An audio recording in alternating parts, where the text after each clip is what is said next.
Magandang araw mga suking tagapanood. Inihahandog ng DILG Local Governance Regional Resource Center 9 ang Layag Weekly Waves.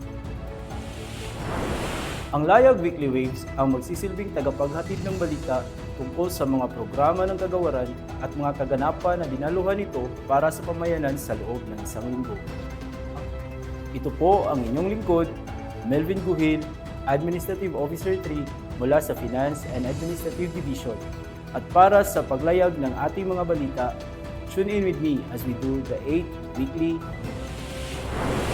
Isinagawa ang isang aktibidad ng legworking para sa programa sa pagpapaunlad ng kakayahan or CAPDEV sa pangunguna ng DILG 9, Support for Local Government Programs or SLGP team sa Midsalip at Bayog, Zamboanga del Sur. Ginanap noong Agosto 19 hanggang ika-21 ng taong ito ang pagpupulong para sa NAP-PCVE, Strengthen Localization ng NGA, BARM at CSO interface sa Sarangani Highland Garden, General Santos City. Dinaluhan ito ni LGO04 Sandy B. Herbosa, LGO2 Suzette V. Alota, punong barangay at sekretarya ng barangay Lower and Upper Pulacan. Matagumpay na idinaos ng Local Government Academy or LGA sa pakikipagtulungan ng Kagawaran ng Interior at Pamahalang Lokal or DILG 9 ang LGRC Managers Conference na nagsilbing mahalagang plataporma para sa mga Local Governance Regional Resource Center or LGRC managers mula sa buong bansa upang magtipon at talakayin ang mga mahahalagang isyu kaugnay ng operasyon ng bawat rehiyon ng LGRC. Para sa ika-4 na episode ng Layag sa Barangay, nagsagawa ng isang koordinasyon na pagpupulong ang kupunan mula sa DILG Regional Office at Provincial Office kasama ang punong bayan ng Dumalinao, Zamboanga del Sur, Honorable Jonaflor S. Cirilles at mga barangay officials ng Sumadat, Dumalinao, Zamboanga del Sur upang talakayin ang programa at ang layunin nitong magkaroon ng mas aktibong pakikilahok at kaalaman ng mga komunidad. Ang DILG 9 Project Development and Management Unit or PDMU ay nagsagawa ng isang focus discussion tungkol sa pagkumpleto ng konstruksyon ng multipurpose building sa ilalim ng LGSF Falgo FY 2021 sa Camino Nuevo, Zamboanga City. Matagumpay na isinagawa ng DILG 9 at ng Akademya ng Pamahalaang Lokal or LGA ay ikalawang bahagi ng Local Governance Regional Resource Center or LGRC Managers Conference sa Sakayan Hall, Isabela City, Basilan. Sa okasyong ito, binigyang diin ang mga makabuluhang hakbang at inobasyon ng LGRC 9 na nagdala sa sentro sa hindi inaasahang tagumpay. 2. Ang DILG 9 sa pakikipag-ugnayan ng Akademya ng Pamahalaang Lokal or LGA, mga patnugot ng panlalawigan ng Zamboanga del Norte, Zamboanga del Sur, Zamboanga Sibugay, patnugot ng siyudad ng Zamboanga, mga CLGO at mga piling MLGO na Zamboanga Peninsula ay matagumpay na isinagawa ang pangalawang araw ng LGRC Managers Conference na ginanap sa Garden Orchid Hotel, Zamboanga City.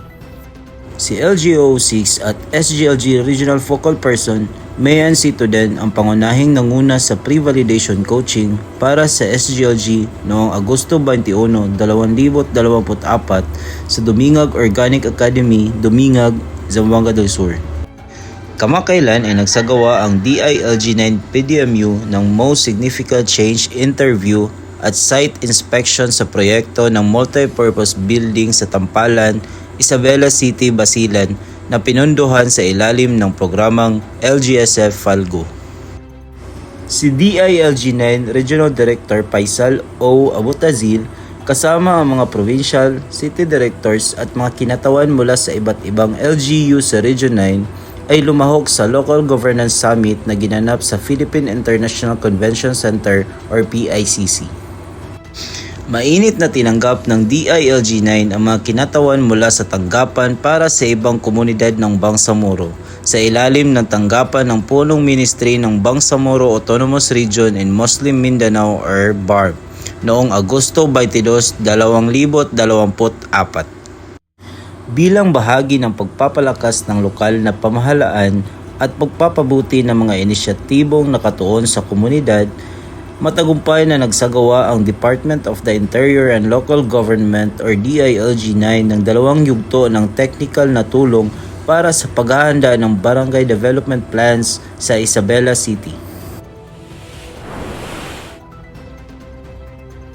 Ating alamin ang iba't ibang aktibidad mula sa ating komunidad na itinatampok bilang News from the Field.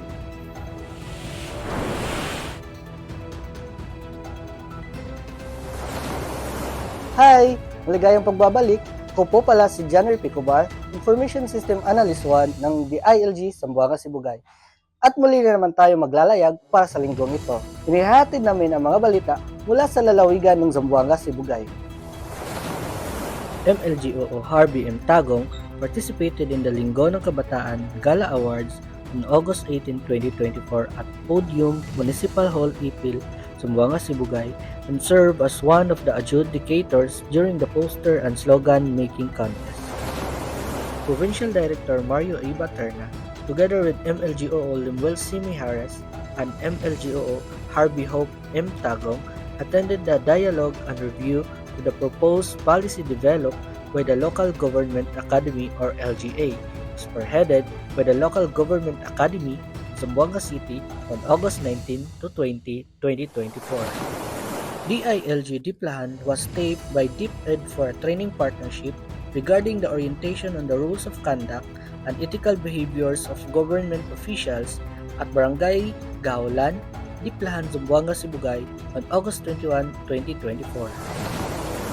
MLGO Limuel C. Mijares discussed the DDB Regulation No. 3, Series 2017 during the Barangay Drug Clearing Program, Badak Revitalization, and promoting of BIDA program to Diplahan's 22 barangays on August 22, 2024. OIC MLGO Janine Krishna B. Sinoy presented the results Seal of Good Local Governance for Barangays or SGLGB and also discussed the submission of reports for Kalinisan, Barco, and Barangay Online Information System or BOIS on August 22, 2024 at the ABC Hall Solar, Olotanga, Zamboanga, Sibugay. DILG Buog spearheads the conduct of the Participatory Barangay Development Planning Formulation Workshop facilitated by MLGO Alicia Y. Alvarado, MLGO Diana Gay G. Batua, MLGO Judy Lloyd S. Uvalo, and OIC MLGO Joaquim L. Otida on August 20 to August 22, 2024. MLGO Harvey Hope M. Tagong lead the validation of potential SGLG passers on August 22, 2024 at the DILG Zamboanga Sibugay Provincial Office. Muli, ito po si January Picobar. Kita-kits sa susunod nating paglayag.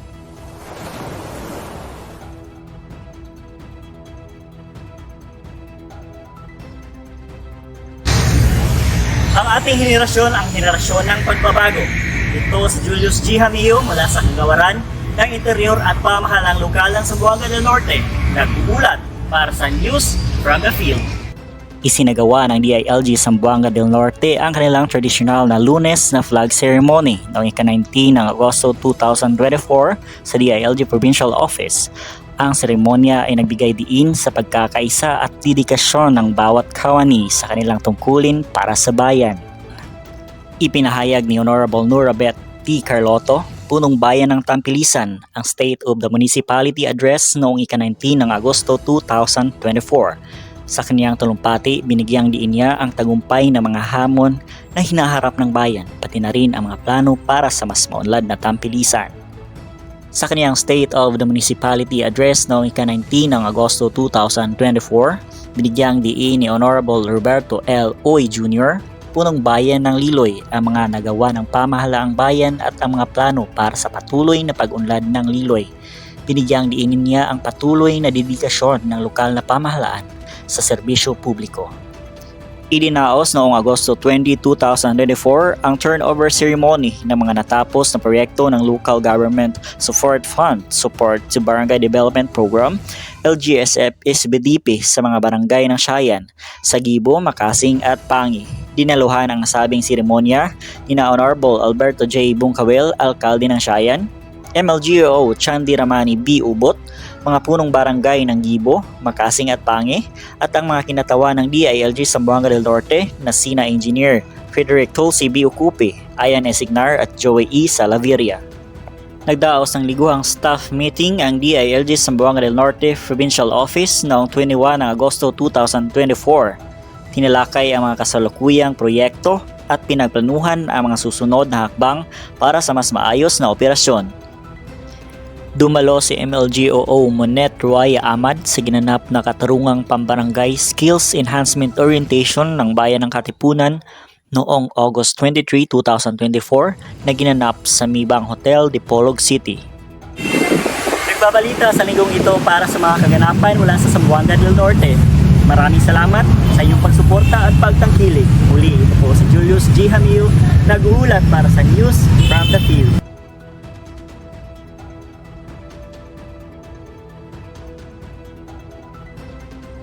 Kamusta mga kalayag? Narito naman tayo sa isang linggo ng mga bagong balita at kaganapan sa inyong paboritong segment, Layag Weekly Waves. Ako po si Chermay H.E.Y., ang tagapaghatid ng balita para sa linggong ito.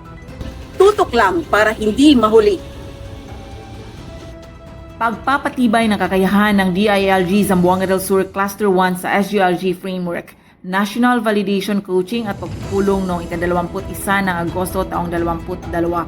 Isnagawa ng DILG Zamboanga del Sur Cluster 1 ang isang one-day Field Officers Conference at SGLG Pre-Validation Coaching sa Dumingag Organic Academy, Zamboanga del Sur. Layunin nitong palakasin ang kakayahan ng mga field officers mula sa Cluster 1 sa pagpapatupad ng SGLG Framework bilang paghahanda para sa national validation. Tinalakay din sa pagpupulong ang mga issue at hamon ng mga field officers. DILG Dumingag Field Office nagpresenta sa paghambing ng mga resulta ng SGLG 2023 at paunang resulta para sa 2024 sa Sangguniang Bayan noong Agosto 11, 2024. Ipinahayag ang pasasalamat at pinakita ang mga instrumentong pambatas para sa SGLG 2025. Noong Agosto 20, 2024, lumahok ang DILG Dumingag sa ikatatlong quarter ng pagpupulong ng God Focal Point System at pinagtipay ang pagpapalakas ng mga inisyatibo sa gender and development. Noong ika-22 ng Agosto 2024, isnagawa ni Ms. Reyna Vasquez, Municipal Accountant ng Dumingag, ang seminar na dinaluhan ng 44 na sangguniang barangay members, treasurers at record keepers upang mapabuti ang pamamahala sa pananalapi ng barangay. Si Ms. Ethel Trabanos, MLGOO, ay nagbahagi ng ulat ukol sa Governance Assessment Report o GAR ng SGLGB at iminahagi ang mga karaniwang hamon sa kanilang pagtatasa. Pinag-usapan rin ni Ms. Yana Gabriel Nasol LGOO2 ang First Core Governance Area kung saan 2 lamang sa 44 na barangay ang nakapasa, na naglalayong mapalakas ang kalaman at kasanayan ng mga kalahok para sa SGLGB 2025. Noong ika-19 ng Agosto taong 2024, nagsagawa ng legworking activity ang Midsalip MLGO na si Glenn Paul P. Abong kasama sina DMO3 Feby L. Marquez at CDO2 Justin White B. Desierto mula sa regional na tanggapan ng DILG para sa capacity building at pagtatayo ng People's Council sa Midsalip, Zamboanga del Sur. DILG Ramon Magsaysay Field Office nagdaos ng pagkipagpulong noong ika-22 ng Agosto 2024 kasama ang LYDO, MDRRMO at BFPRMFS para sa paghanda ng First Wembury 2024 para sa Liargaonon Youth na may temang Changing the Mindset from Me to We. Noong ika-19 ng Agosto taong 2024, nagdaos ng pagsasanay sa pagmamapa ng kultura ang DILG Lapuyan Field Office para sa Technical Working Group na isinagawa sa Subanen Cultural Village, Lapuyan. Pinalawak na pagpupulong ng munisipal na konseho isinagawa ng DILG Lapuyan Field Office sa Lapuyan Falls Park at Convention noong Agosto 20, 2024 sa Lapuyan. Noong Agosto 20, 2024, nagsagawa ng dokumentasyon at panayam ang mga inhinyero ng PDMU sa mga benepisyaryo tungkol sa pinakamalaking pagbabago ng proyekto sa ilalim ng LGSF FY 2023 para sa National Subaybayani Awards sa Libabayog, Zamboanga del Sur. PDMU nagsasagawa ng dokumentasyon at panayam sa Luzon Valley, Pagadian City noong Agosto 22, 2024 para sa National Subaybayani Award sa ilalim ng LGSF Falgo FY 2023. Paghahanda para sa layag sa barangay, nakipagpulong ang DILG Panlalawigan at Regional na tanggapan kay Punong Bayan Junaflor S. Cirillas at Punong Barangay Jesse Neil Paulo kasama ang ibang lokal na opisyal ng Barangay Sumadat Dumalinaw noong ika-19 ng Agosto taong 2024 upang masiguro ang maayos na koordinasyon para sa nalalapit na aktibidad. PPAT meeting para sa SGLGB 2024. Noong ika-22 ng Agosto taong 2024, tinalakay ng Provincial Performance Assessment Team ang mga hakbang para sa Seal of Good Local Governance for Barangay 2024. Epektibong pagpupulong ng DILG Zamboanga del Sur. Isang mahalagang pagpupulong ang isinagawa noong ika-22 ng Agosto taong 2024 upang talakayin ang mga programa ng ahensya at tiyakin ang kanilang maayos na pagpapatupad. MLGOO Jerome Lloyd M. Ogawan dumalo sa regular na pagpupulong ng mga barangay treasurers sa munisipyo ng Labangan noong ika-20 ng Agosto taong 2024. Tinalakay ang katayuan ng pagsunod sa DILG monitoring at mga hamon sa pagganap ng mga treasurers. At dyan nagtatapos ang ating ganap sa field para sa linggong ito. Muli, ako si Chair May H.E.Y. Salamat sa inyong pagtutok. Kita-kits ulit tayo sa susunod na linggo. Magandang umaga. Ito po si Jan at narito po ang update ngayong linggo dito po sa DILG Zamboanga City Field Office. Noong Agosto, ika-20 taong 2024, dumalo si LGOO 6 Anang Lia Sahi sa regular na pagpupulong ng Alyansa para el Desarrollo de los Jóvenes na ginanap sa Silid Konferensya ng Department of Trade and Industry, Regional Office 9. Ang layunin ng pagpupulong ay suriin ang iminungkahing ordinansa tungkol sa pagsusulong ng karapatan ng mga kabataan na hindi nakapag-aral sa lungsod. Dumalo si Statistician 2 Isidro Silio Jr. sa pampublikong pagdinig ukol sa operasyon ng mga sabungan at sa pagsasagawa ng mga aktibidad ng sabong na isinagawa sa Sangguniang Panglungsod noong ika-20 ng Agosto taong 2024. Noong Agosto, ika-20 taong 2024, dumalo ang direktor ng lungsod, Gina Banyo Uy, at ang technical staff ng Zamboanga City ay dumalo sa pulong ng koordinasyon ng pagitan ng pamahalaan lungsod ng Zamboanga at ng DILG Regional Office 9 sa pamamagitan ng Project Development Management Unit or PDMU.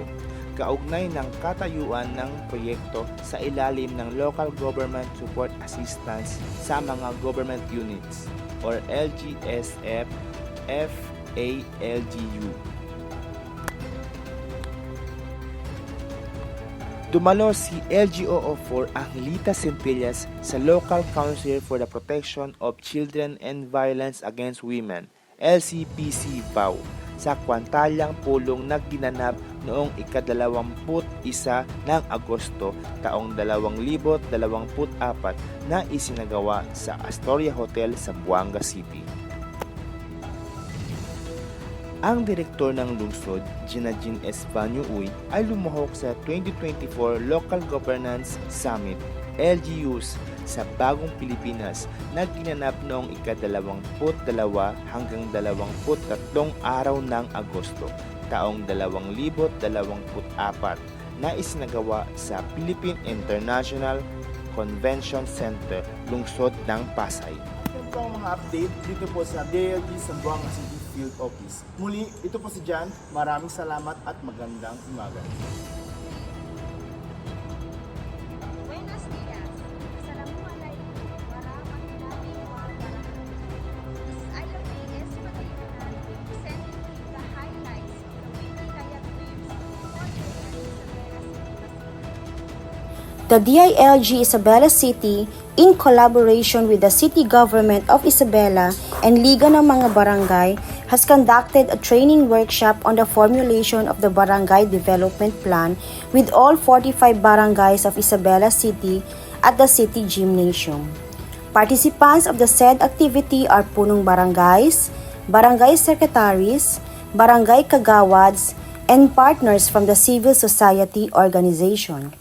The activity is led by distinguished resource persons from the DILG Region 9 and from the City Planning and Development Office who provided expert guidance and support. The training workshop is strategically organized into 2 batches to effectively accommodate all participants and ensure comprehensiveness of the materials. The first batch with 22 barangays was conducted on August 19 to 20, 2024, and the second batch comprising of 23 barangays was on August 21 to 22, 2024. The successful conduct of this training will represent a significant advancement in local governance and development of Isabela City. By equipping barangay officials and CSOs with the tools and knowledge necessary for effective planning, the training will lay a strong foundation for continued progress and improvement in the barangays.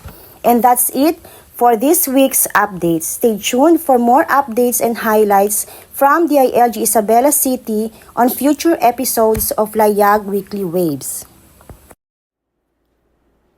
And that's it for this week's edition of the Layag Weekly Waves. Stay engaged, stay informed. Catch you next week as we sail through more stories that matter to you.